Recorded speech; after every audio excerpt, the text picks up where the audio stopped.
ગીયુબેન શું ખાવ છો? રસ કેવી બોલે?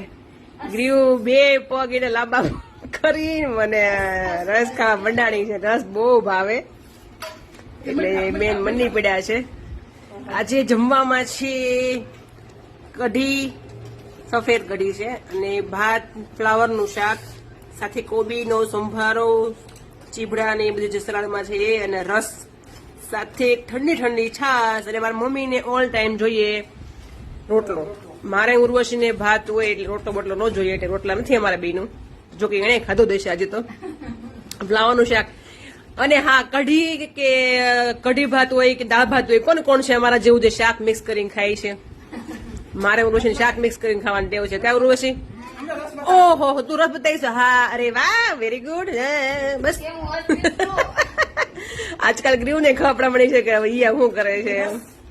તું શું ખાય છે? તું શું ખાય છે? બોલતા હે? હસ, બહુ ધીમું બોલે છે. મારે માઇક લેવા જવું પડશે હવે તો.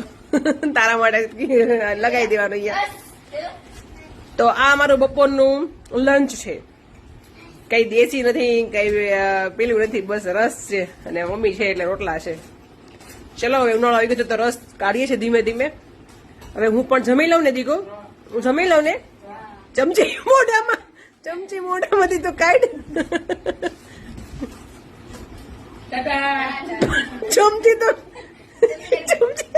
ચમચી મોઢામાં હવે ડાઢા કહેવાય એમ કોણ કરે? બે હાથે. ઓહો અદબ પડી. આ તો પછી બધા પ્રતિ શિસ્તમાં આવી જાય. બસ બસ બસ બસ બસ હવે ખાઈ લે, રસ ખાઈ લે, રસ ખાઈ લે. હતી ગયું. ચાલો અમે જમી લઈએ. ઉર્વશી મજા આવે છે? રસ ને કઢી ને ભાત ને કઈ ખબર નહીં કઈ પ્રકારનું મેચિંગ કરીએ છીએ, પણ ખાઈ લે જેવું હોય એવું. કલરફુલ છે એટલે મજા આવે જોઈને ખાવાની રીતે. કા ઘણા જોઈને પાણી આવતું છે મોઢામાં રસ જોઈને, પણ વાંધો નહીં, આજકાલમાં આવી જશે. અમારે ત્યાં સ્ટોરેજ કરેલી છે એટલે અમે ખાઈએ છીએ. Bye bye. વાહ, બોલતા આવડી ગયો.